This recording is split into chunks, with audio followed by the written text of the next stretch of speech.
Morning 10th class. पिछले term में हमने चैप्टर 8 का कार्बन एंड इट्स कंपाउंड का फर्स्ट पार्ट पढ़ा था। उसमें हमने नॉमेनक्लेचर, ऑर्गेनिक कंपाउंड्स, हाइड्रोकार्बन्स, इन सब के बारे में पढ़ा। ठीक है, आज हम पढ़ेंगे allotropes of carbon. Allotropes, the two or more than two forms of any element which differ in properties are called allotropes and this property is called allotropy।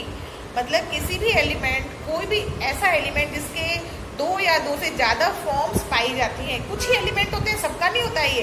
कुछ एलिमेंट्स ऐसे होते हैं जिसकी दो या दो से ज़्यादा फॉर्म्स पाई जाती हैं और जो प्रॉपर्टीज में भी डिफरेंट होते हैं, उनको उनके एलोट्रॉप्स कहा जाता है और इस प्रॉपर्टी को एलोट्रॉपी कहा जाता है।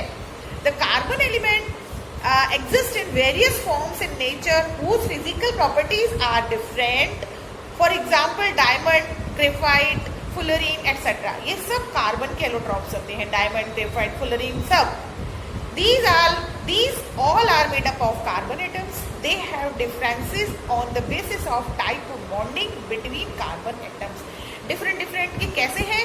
ये इनके जो बीच के कार्बन कार्बन बॉन्ड्स होते हैं वो तीनों बिल्कुल डिफरेंट तरीके के होते हैं, इसलिए इनको तीनों को अलग अलग कैटेगरी में रखा गया है। अलग अलग ये एलोट्रॉप कहलाते हैं कार्बन के।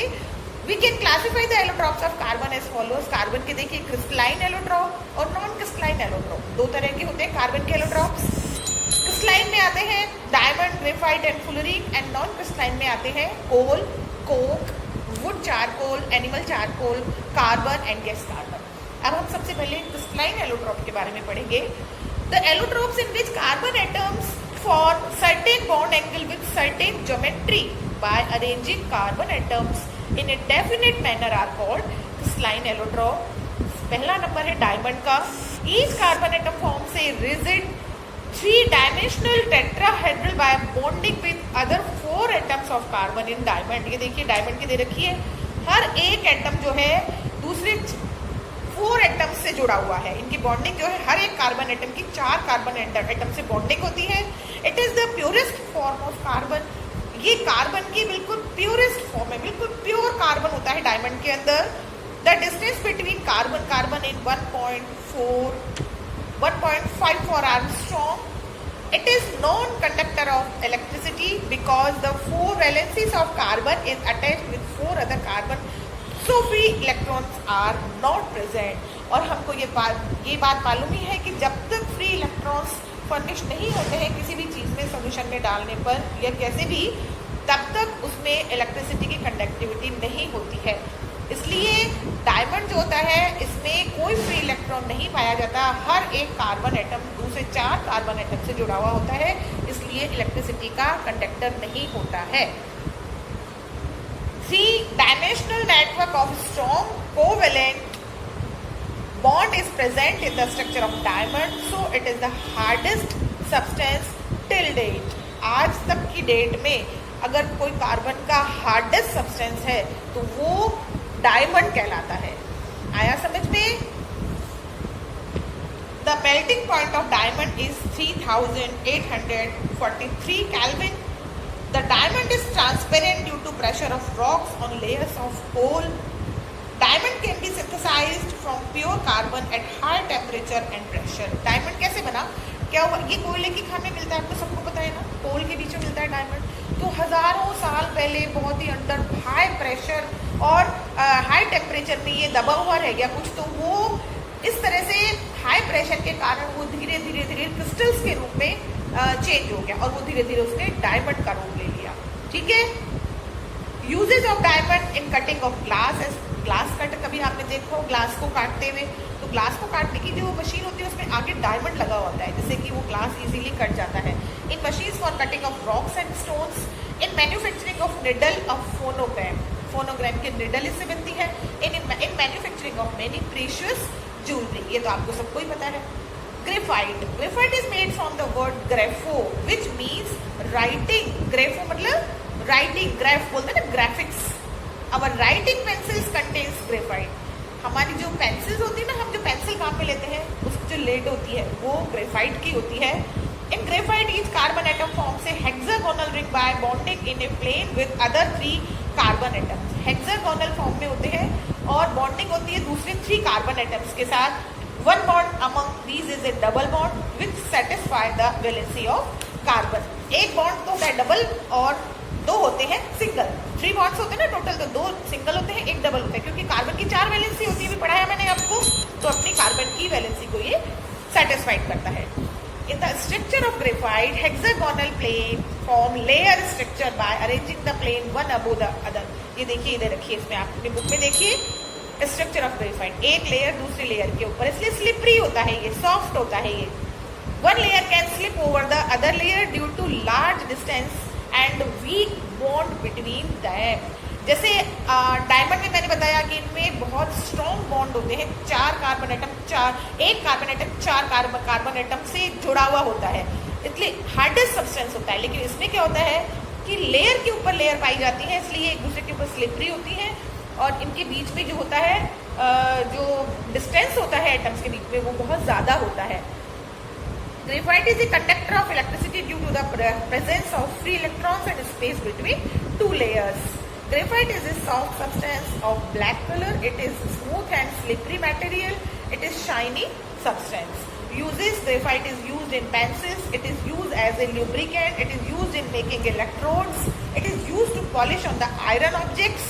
It is used as moderator in a nuclear atomic reactor. ये इसके uses हैं. अब ये इसमें कंपैरिजन दे दिया है कि इस स्ट्रक्चर में ये टेट्राहेड्रॉन है, ये अरेंज्ड इन हेक्सागोन है ना. ये है फिजिकल स्टेट में, ये कलरलेस ट्रांसपेरेंट होता है, ये शाइनी ओपेक ब्लैक कलर का होता है. हार्डनेस में ये हार्डेस्ट है, ये सॉफ्ट एंड स्मूथ है. इसमें स्पेसिफिक डेंसिटी 3.51 होती है, इसमें 2.25 होती है. एंड इलेक्ट्रिकल कंडक्टिविटी में ये नॉन कंडक्टर होता है और ये गुड कंडक्टर ऑफ इलेक्ट्रिसिटी होता है. दोनों में डिफरेंस बता दिए. अब थर्ड नंबर पे अपना आता है fullerene. The structure of fullerene is like a football. दिख रही है आपको फुटबॉल की तरह structure. It was named fullerene in the honor of famous architect Buckminster Fuller of America. उन्हीं के नाम पर इनका नाम दिया गया. The molecule of fullerene contains 60, 70 और more carbon atoms. एक मॉलिक्यूल में फुलरीन के सिंगल मॉलिक्यूल में 60, 70 कार्बन के एटम्स पाए जाते हैं. The molecule of C60 is the most stable fullerene. जिसमें कार्बन के 60 एटम्स पाए जाते हैं, वो मोस्ट स्टेबल फुलरीन होता है, सबसे ज्यादा टिकने वाला स्टेबल फुलरीन होता है. There are 32 polygons in the structure of C16, in which 20 are hexagons and 20 are pentagons. Its structure is football-like, so it is also known as buckyball. C60 is a non-conductor of electricity and the bond length between carbon atom is 1.40 Armstrong. Fullerene is dome-shaped. इसके देखिए uses in the purification of natural gas, in molecular bearing. It is an important allotrope of carbon technically due to superconductivity at high temperature. अब है some other important organic compound used in daily life.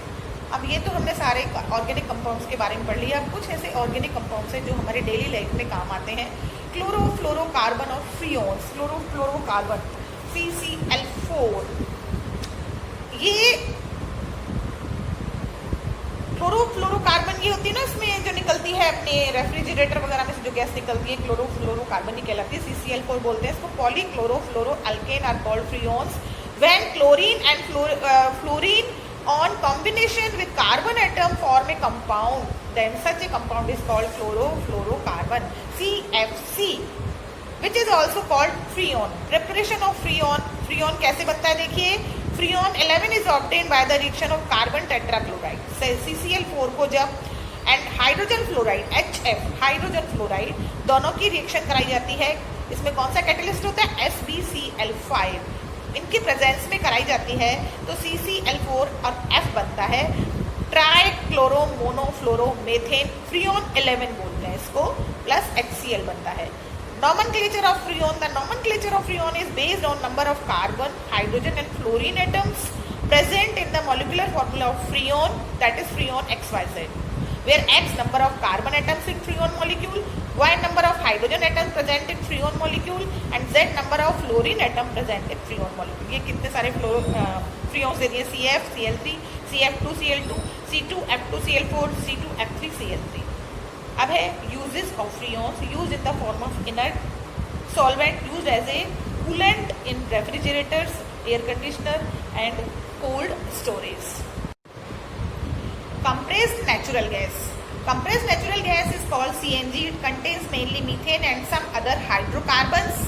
The percentage of carbon in CNG is less, and so less amount of carbon monoxide and carbon dioxide is produced by its combustion. जब इसको जलाते हैं तो कम quantity में carbon monoxide और carbon dioxide, क्योंकि दोनों ही pollution वाली गैस है, दोनों ही कम निकलती है, इसलिए सीएनजी जो होती है लेस पॉल्यूटेड गैस कहलाती है। बिल्कुल ठीक है। So it is less harmful than petroleum products for the environment. The gas found in the upper layer of petroleum in depth of the earth is called natural gas. Natural gases are also obtained during mining of petroleum. When natural gas is compressed at high temperature, then it is called compressed natural gas. CNG gas differs from LPG. LPG मतलब liquefied petroleum gas, जो हमारे घरेलू gas cylinder नहीं होते हैं उनमें LPG होती है। लिक्विड गैस होती है, आप सिलेंडर को कभी हिला के देखिए इस तरह से, उसमें सिर्फ अंदर पानी भरा हुआ, तो वो लिक्विड फॉर्म में होती है वो gas. On fractional distillation of petroleum, the gas obtained with different components of petroleum are called petroleum gases. These gases can be converted into liquid by compressing them at high pressure. Then it is called LPG, liquid petroleum gas. CNG is more safe gas than LPG because CNG is lighter than LPG, due to which it spreads rapidly in air on leakage. On the other hand, LP is accumulated the lower surface due to its more density. मतलब क्या होता है कि CNG जो होती है कम harmful इसलिए होती है एलपीजी से, क्योंकि सीएनजी जो होती है बिल्कुल एकदम बहुत लाइट वेट होती है, तो मान लो लीकेज होगा तो तुरंत एटमॉस्फेयर में चला जाएगा, तुरंत फैल जाएगी। लेकिन एलपीजी जो होती है ना, इसका अगर लीकेज हो जाता है ना, तो क्या होता है, जैसे किचन में आपके सिलेंडर लग रहा है तो उसमें वो क्या नीचे जमीन पे फैलेगी, क्योंकि वो बिल्कुल हाई वेट में होती है, हाई होता है उसका वेट, जमीन पे फैलती है पहले, फिर धीरे धीरे। इसलिए कहा जाता है कि जब सिलेंडर लीक करने लग जाए ना, तो खिड़कियां खोलने की बजाय अपने घर के गेट खोल दीजिए, क्योंकि गैस नीचे से जाती है, वो नीचे ही सेटल रहती है गैस, ऊपर नहीं जाती है। इसलिए मान लो नीचे आपके घर में मान लो सिलेंडर लीक करने लग गया और नीचे सारी स्प्रेड हो गई गैस और आपको मालूम नहीं चलेगा, तो वो आपने जैसे ही तीली जलाई तो नीचे की तरफ पूरे आपके आग पकड़ लेगा। इसलिए लिक्विड जो गैस होती है उसके लिए गेट खोलने के लिए कहा जाता है अगर कभी सिलेंडर लीक करने लग जाता है। ठीक है। अब यूजेस ऑफ सीएनजी देखिए, used as fuel. Nowadays, CNG is used in place of petrol and diesel as a fuel in various vehicles and in modern means of transportation.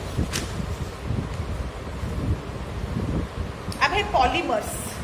When simplest molecules combine together to form a large molecules having higher molecular weight and long chain, then such big molecules are known as polymers. Molecules आपस में मिलकर पूरी chain बनाते हैं, इसको polymers कहा जाता है। This process is known as polymerization. ये आपने 9th या 8th में पढ़ा हुआ है पॉलीमराइजेशन किस तरह से होता है। Small molecules are called monomers. Polymers can be classified into 2 classes, natural polymers and synthetic polymers. Natural polymers, those polymers which are produced obtained directly from the nature are called natural polymers, जैसे natural rubber.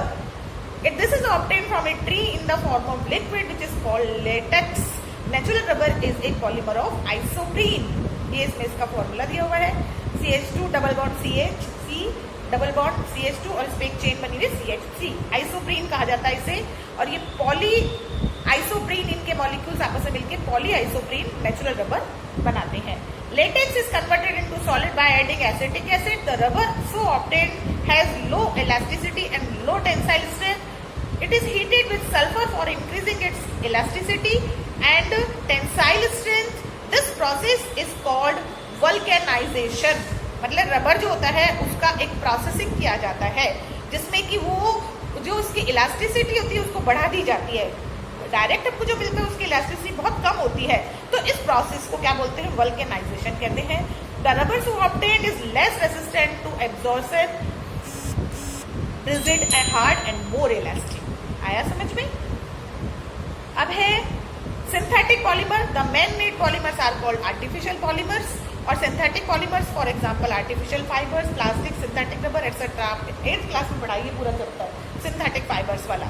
तो इसमें synthetic fibres में nylon दे रखा है, देखिए इसके uses दे रखे हैं, use in making gear, bearing of machines, use in making tyre, clothes, fibre, ropes, brushes etcetera. ऐसे टेरिलीन होता है, इसका भी पूरा एक फॉर्मूला दिया। ये फॉर्मूले आपको रटने पड़ेंगे, ये याद करने पड़ेंगे फॉर्मूले आपको।